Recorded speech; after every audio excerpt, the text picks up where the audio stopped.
Hello guys, welcome back to my channel. तो आज का जो हमारा टॉपिक है वो है पिच रिप्रेजेंटेशन। इसमें है क्या, आइए देखते हैं। बड़े ही इजी वे में हम इसको अभी के अभी यहीं पर लर्न करने की कोशिश करेंगे।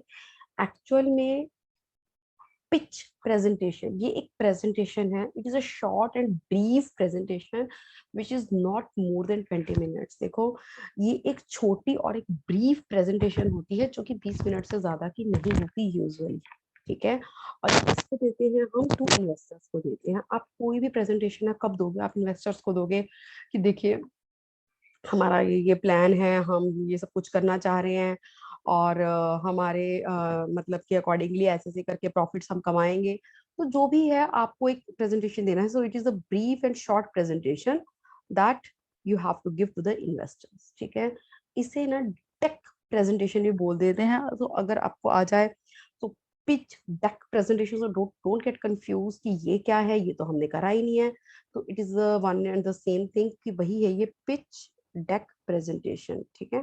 अच्छा, इसको बनाने के लिए ना पावर पॉइंट यूज करते हैं ताकि क्विक ओवरव्यू जो है बिजनेस प्लान का हो जाए और जो इन्वेस्टर्स हैं वो कन्विंस हो जाए और अपना कुछ पैसा लगा दे।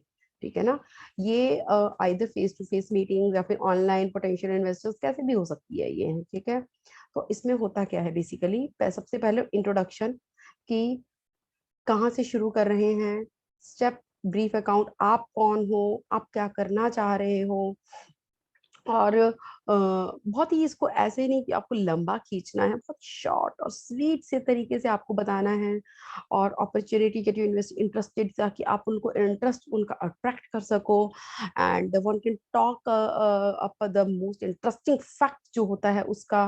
ठीक है ना। तो इस तरह आपको इंट्रोडक्शन देनी है सबसे पहले। अब तक हमने क्या किया, पिच रिप्रेजेंटेशन, एक ब्रीफ और short representation that should not be more than the, that is usually not should word हम यूज करें, that is usually not more than the 20 minutes। और ये एक्सप्लेन करती है about the prospects of the company और ये investors को देते हैं, पावर पॉइंट से बनाते हैं ताकि जो इन्वेस्टर्स हैं वो हमारे बिजनेस में अट्रैक्ट हो और हमारे बिजनेस की तरफ अट्रैक्ट होकर ऑफकोर्स हमें हरे हरे नोट जाके और पैसे हमको दे दे। इसके लिए सबसे पहले हम उनको इंट्रोडक्शन देंगे कि हम कौन है, स्वीट या प्यारी सी इंट्रोडक्शन देकर हम क्या चाह रहे हैं। और वो मतलब कि हम उनको बड़ी शॉर्ट एंड स्वीट सब कुछ बताएंगे अपने बारे में इंटरेस्टिंग, ताकि उनका जो अट्रैक्शन है वो हम खींच लें। उसके बाद है टीम।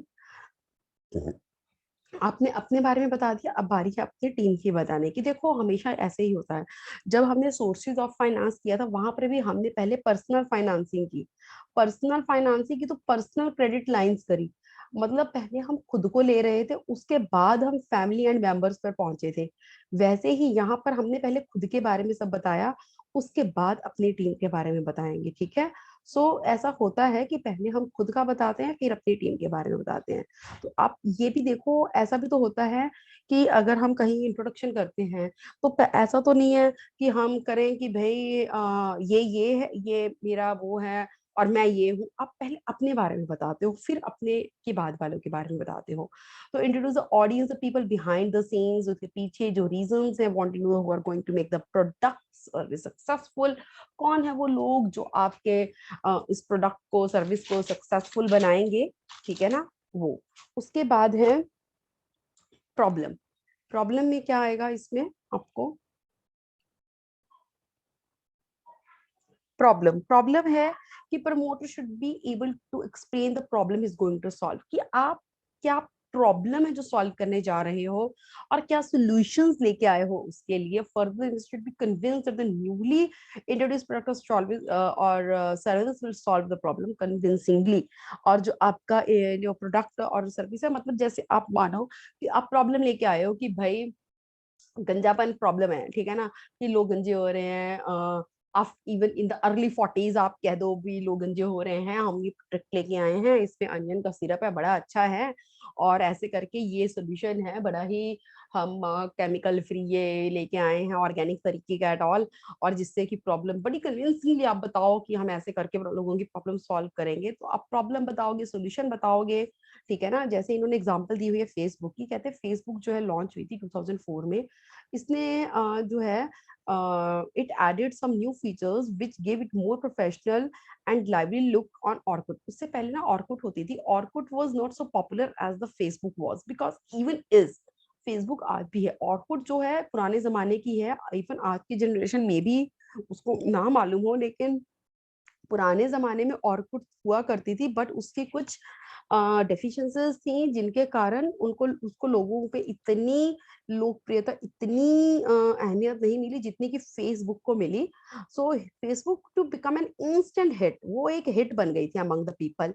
जो कस्टमर्स थे उनकी कोई प्राइवेसी नहीं थी ऑर्कुट में, लेकिन फेसबुक में आप इवन वो प्रोफाइल पे भी लॉक वगैरह का लगा सकते हो ना, so it is very advantage. So Facebook has over offer. तो आप जैसे मार्केट में फेसबुक ले आए तो आप बताओगे कि भाई मेरा product Facebook is better than the Orkut, लोगों की ये प्रॉब्लम्स हैं, लोगों की प्राइवेसी भंग हो रही है, ये प्रॉब्लम्स हैं, एंड फेसबुक इज एक्चुअली ये सब कुछ दूर कर रही है। तो इस तरह ये प्रॉब्लम का आप बताओगे कि क्या प्रॉब्लम है और क्या सोल्यूशन। इसके बाद solution, it is very important to describe the pitch presentation as to how the company is planning to solve the problem. For example, when Flipkart has started this in 2000 and brought the concept of e-commerce in India, हुआ क्या था कि आप इन्होंने कहा है कि आप कैसे प्लान कर रहे हो प्रॉब्लम को सॉल्व करने का, ये भी आपको बताना है।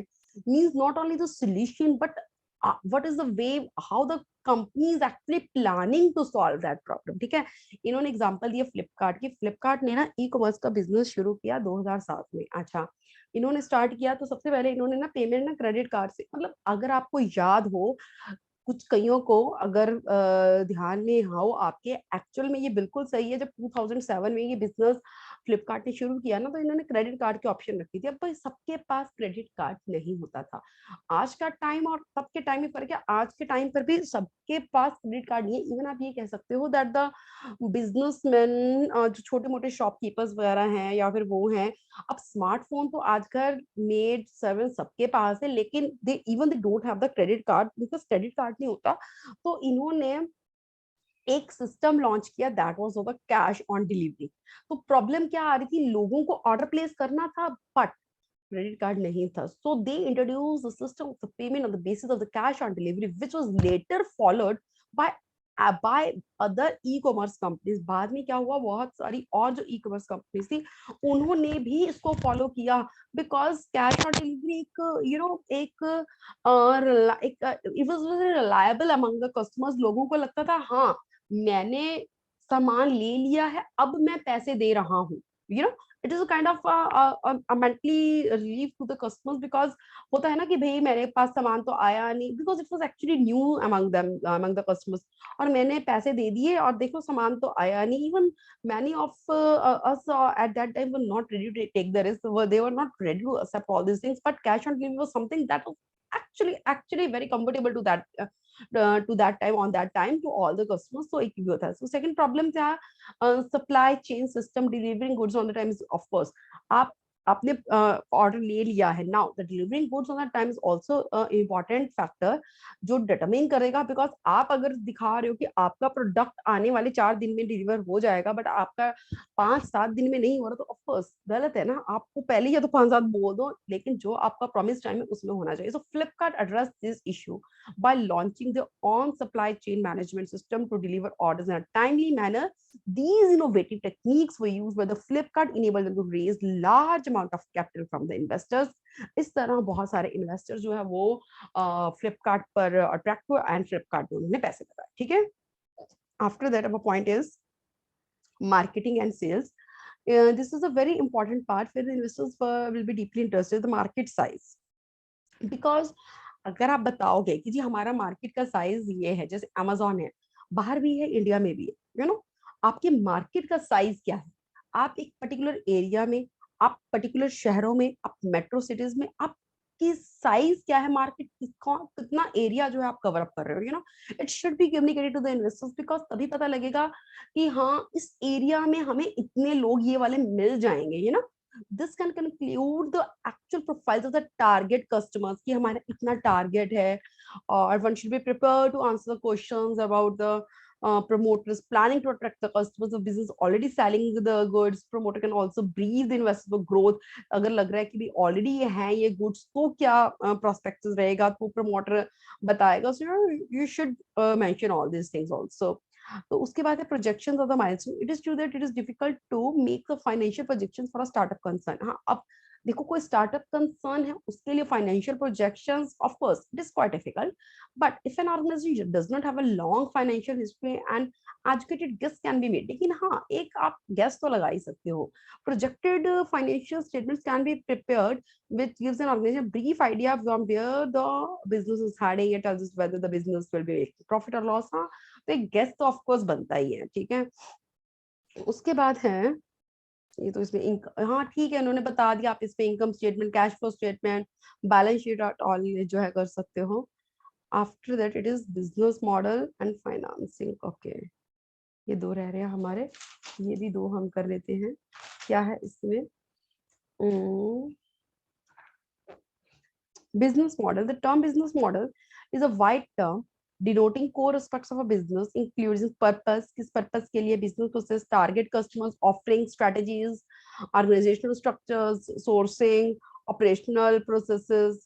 As per the Investopedia, a business model is a way in which a company generates revenue and makes a profit from the company operations। ठीक है, जो बिजनेस मॉडल है एक है जिसमें जो कंपनी रेवेन्यूज बनाती है, प्रॉफिट्स बनाती है। एनालाइज analysts जो है use the term gross profit as a way to compare the efficiency and effectiveness of the firm's business model। gross profit calculated होता है cost of goods को of course आप revenue से minus करते हो जब, तो business model can be illustrated with the help of example। there are two companies, company और company B है, जो both the companies are engaged in the business of the renting movies prior to the advent of the internet। both the companies rent movies physically। अब उसके बाद क्या हुआ, both the companies made 5 crore as revenues, cost of goods sold 4 crore थी, ठीक है। Company को 1 crore gross profit हो गया, लेकिन जैसे ही इंटरनेट हुआ तो बिजनेस अफेक्ट होना ही होना था, ठीक है। तो possibly revenue still 5 crore but the significant part cost of goods, तो इससे क्या हुआ, कॉस्ट वो अब 2 करोड़ ही रह गया, because online sale led significant reduction the storage and the distribution cost, so gross profit increases, ठीक है। तो ऑफकोर्स आप अपना बिजनेस मॉडल सारा समझाओगे, ठीक है ना, बिकॉज बहुत सारी चीजें ऐसे होती हैं ऑनलाइन में, क्या होता है आपके खर्चे भी नहीं होते, बिकॉज आपको एक पिक्चर शो कर रही होती है कि ऐसे है आपका रेंटिंग पर्पसेस, आप जहां माल रखोगे लोगे वो सारे खर्चे आपके बच जाते हैं। उसके सेफ्टी के लिए आपको गार्ड भी रखना है, आप उसका स्टॉक का भी हिसाब रखते हो, तो बहुत सारी चीजों का फर्क पड़ जाता है, ठीक है। After that, we have financing. If your startup business has raised money, it is preferable to talk about how much money has already been raised. Of course, आप बताओगे ना कि कितने पैसे जो आप ऑलरेडी रेज कर सकते हो, किसने पैसा इन्वेस्ट किया। आप भाई मेरे काम में ना, तो आप किसी पर्सनालिटी, किसी अच्छे सेलिब्रिटी का नाम लोगे तो वो उसमें वेटेज आ जाती है, इसने पैसा लगा रखा है भाई मेरे काम में, तो अंबानी जी ने पैसा लगा रखा, तो भाई वो साधन से अच्छा अंबानी ने पैसा लगाया, तो अरे प्रॉफिटेबल ही होगा, ले ले ले ले ले मेरा भी इतना शेयर डालो। So they did about, if no money has been raised till date, no explanation can be made regarding how much work। अगर आपने पैसे अभी तक रेज ही नहीं करे तो ऑफकोर्स आप कैसे कोई एक्सप्लेनेशन बताओगे, ठीक है ना। तो मैनेज टू रेज, तो आपको पता जाना हो जाए कि फाइनेंसिंग की ट्रू पिक्चर क्या है, तो और वो कितना पैसा रेज करना चाह रहे हैं और कितना वो कैसे वो यूज करेंगे, ठीक है। सो ये जो हमने किया पिच प्रेजेंटेशन था। पिच प्रेजेंटेशन में हमने किया कि एक प्रेजेंटेशन होगी that is usually not more than 20 minutes, by power point बनाई जाएगी, एक ओवरव्यू होगा और इन्वेस्टर्स को देंगे अट्रैक्ट करने के लिए, पैसे लेने के लिए उनसे, ताकि वो पैसा हमारे बिजनेस में लगाएं। ऑफ कोर्स आप क्या करोगे, सबसे पहले उनको अपने बारे में बताओगे कि हम कौन है, बड़ी स्वीट और शॉर्ट होगा वो, और टीम के बारे में बताओगे, इनके पीछे क्या प्रॉब्लम बताओगे, फिर सोल्यूशन भी बताओगे, सोल्यूशन का वे भी बताओगे, मार्केट साइज बताओगे कि हम कितनी मार्केट को कवर करने वाले हैं, और आप ये है अपना प्रोजेक्शन और माइलस्टोन्स का ये अपने है, ये भी आप छोड़ भी सकते हो ये पॉइंट, ठीक है। कंपटीशन भी बताओगे कितना है आपका, फाइनेंसिंग का बताओगे, बिजनेस मॉडल्स बताओगे। So this is how all these points you should consider in your presentation so that आप investor को convince कर सको, उसको attract कर सको, so that he can make the investments in your startup business। So this is the first presentation। I hope you have liked this lecture and आपको learn भी हो गया होगा साथ के साथ। So thank you so much। We will meet you in the next video very soon। Thank you so much। Okay, bye bye। Love you।